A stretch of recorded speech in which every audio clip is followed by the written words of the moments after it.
آج ہم بات کریں گے قرآن کے 11ویں باب یعنی سورہ ہود کی۔ دیکھنے میں تو یہ انبیاء کی کہانیوں کا ایک مجموعہ لگتا ہے نا؟ لیکن اگر ذرا گہرائی میں جائیں تو ایک بہت ہی دلچسپ پیٹرن، ایک فارمولا نظر آتا ہے جو بار بار دہرایا جاتا ہے۔ تو آج ہم اسی پیٹرن کو سمجھنے کی کوشش کریں گے اور دیکھیں گے کہ اس سے ہمیں انسانیت اور خدائی انصاف کے بارے میں کیا سبق ملتا ہے۔ اور دیکھیں سورہ شروع ہی ایک بہت پاورفل آیت سے ہوتی ہے جو ایک طرح سے اپنا تعارف خود کرواتی ہے۔ کہا گیا ہے کہ اس کی آیات پہلے مستحکم کی گئیں، یعنی ان کی بنیاد پکی کی گئی اور پھر انہیں تفصیل سے بیان کیا گیا۔ یہ الفاظ خود اس بات کی طرف اشارہ کر رہے ہیں کہ یہ جو متن ہمارے سامنے ہے یہ کوئی بے ترتیب چیز نہیں، بلکہ اس کے اندر ایک گہری، ایک منظم ساخت ہے، اور بس اسی کو ہم آج دریافت کرنے والے ہیں۔ اچھا، تو سوال یہ ہے کہ اس منظم کتاب کا پھر بنیادی پیغام کیا ہے؟ دراصل یہ دو بہت اہم خیالات پر کھڑا ہے۔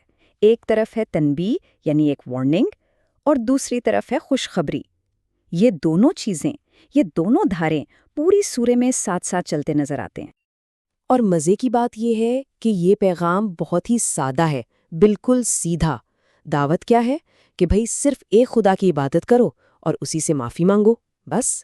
یہی وہ بنیادی پکار ہے جو اس سورہ میں جتنے بھی انبیاء کا ذکر ہے وہ سب اپنی قوم کو دیتے ہیں۔ کوئی پیچیدہ فلسفہ نہیں، کچھ نہیں، ایک بالکل صاف اور سیدھی سی بات۔ تو اس پیغام کے دو پہلو ہیں۔ ایک طرف تو یہ وارننگ ہے ان لوگوں کے لیے جو اس دعوت کو ٹھکرا دیتے ہیں کہ بھئی آپ کے اعمال کے سنگین نتائج نکلیں گے، لیکن دوسری ہی طرف یہ امید بھی ہے، خوشخبری بھی ہے۔ کن کے لیے؟ ان لوگوں کے لیے جو ایمان لے آتے ہیں اور توبہ کرتے ہیں۔ ان سے وعدہ ہے کہ انہیں دنیا اور آخرت دونوں میں بہترین بدلہ ملے گا۔ تو یہ دیکھیں خدائی انصاف اور رحمت کا ایک کتنا مکمل، کتنا متوازن نظریہ ہے۔ لیکن سوال یہ ہے کہ یہ پیغام پہنچایا کیسے جاتا ہے؟ اور بس یہیں آ کر ہمیں سورہ کی سب سے دلچسپ چیز نظر آتی ہے، اس کا سٹرکچر۔ ایک ایسا نبوی پیٹرن، ایک ایسا نمونہ جو بار بار دہرایا جاتا ہے۔ اصل نقطہ یہ ہے، دیکھیں جب ہم یہ کہانیاں پڑھتے ہیں، نوح کی، ہود کی، صالح کی، تو لگتا ہے کہ یہ الگ الگ واقعات ہیں، لیکن ایسا نہیں ہے۔ اصل میں یہ سب ایک ہی یونیورسل پیٹرن کی الگ الگ مثالیں ہیں، بالکل ایسے جیسے ایک ہی سبق کو بار بار سکھانے کے لیے مختلف کردار اور مختلف حالات استعمال کیے جا رہے ہوں۔ تو یہ ہے وہ 5 مراحل کا چکر جو بار بار چلتا ہے۔ سب سے پہلے پیغمبر آ کر اپنا پیغام دیتا ہے۔ پھر کیا ہوتا ہے؟ معاشرے کے جو بڑے لوگ ہیں، جو لیڈرز ہیں، وہ اسے مسترد کر دیتے ہیں۔ کیوں؟ کیونکہ انہیں اپنا سٹیٹس کھونے کا ڈر ہوتا ہے۔ تیسرا مرحلہ، وہ پیغمبر اور ان کے چند ماننے والوں کا مذاق اڑانا شروع کر دیتے ہیں۔ اس کے بعد خدائی انصاف حرکت میں آتا ہے اور ان پر کوئی عذاب آ جاتا ہے۔ اور آخر میں کیا ہوتا ہے؟ صرف پیغمبر اور ایمان لانے والے ہی اس تباہی سے بچائی جاتے ہیں۔ اس چکر کو ذرا ذہن میں رکھیے گا۔ تو چلیں اب دیکھتے ہیں کہ یہ 5 مراحل والا پیٹرن سورہ کی مشہور کہانیوں میں عملی طور پر کیسے کام کرتا ہے۔ اور اس کی سب سے مشہور مثال سے شروع کرتے ہیں، یعنی حضرت نوح علیہ السلام اور ان کی قوم کا قصہ۔ یہ آیت تو کمال ہے۔ یہ ہمارے پیٹرن کے دوسرے اور تیسرے مرحلے کو بالکل صاف دکھا دیتی ہے۔ ذرا غور کریں کہ سردار حضرت نوح کو کیسے مسترد کر رہے ہیں۔ ان کا استدلال کیا ہے؟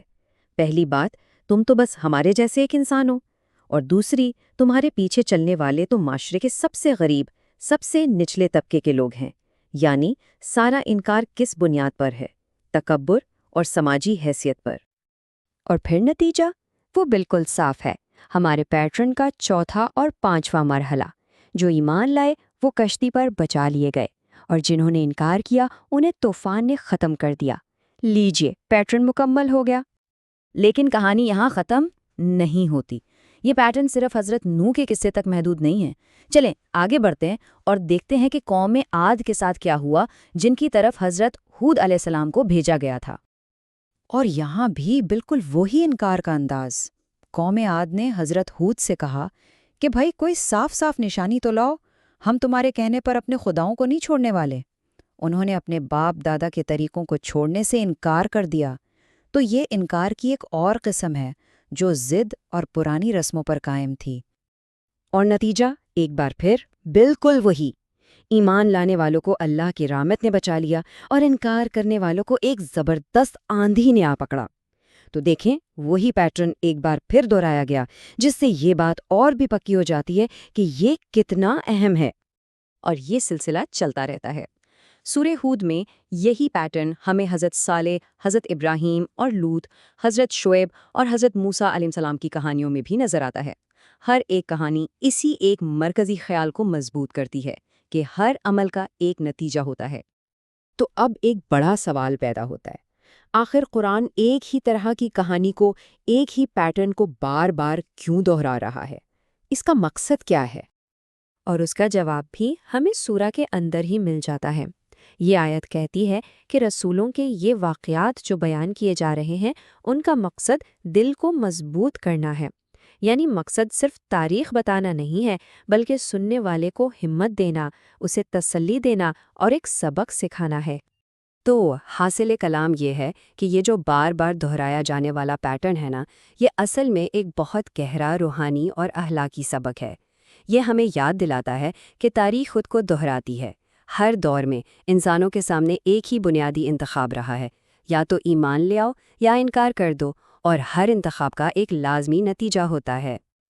اور یہ بات ہمیں ایک آخری سوچ کی طرف لے جاتی ہے۔ جس طرح اس قدیم کتاب نے ایک خاص پیٹرن استعمال کیا ایک بہت طاقتور پیغام دینے کے لیے، تو سوچنے کی بات یہ ہے کہ آج جو کہانیاں ہم سنتے ہیں اور سناتے ہیں، فلموں میں، کتابوں میں، ان کے پیچھے کون سے پیٹرنز کام کر رہے ہیں، اور وہ پیٹرنز ہمارے بارے میں، ہماری سوسائٹی کے بارے میں ہمیں کیا بتا رہے ہیں؟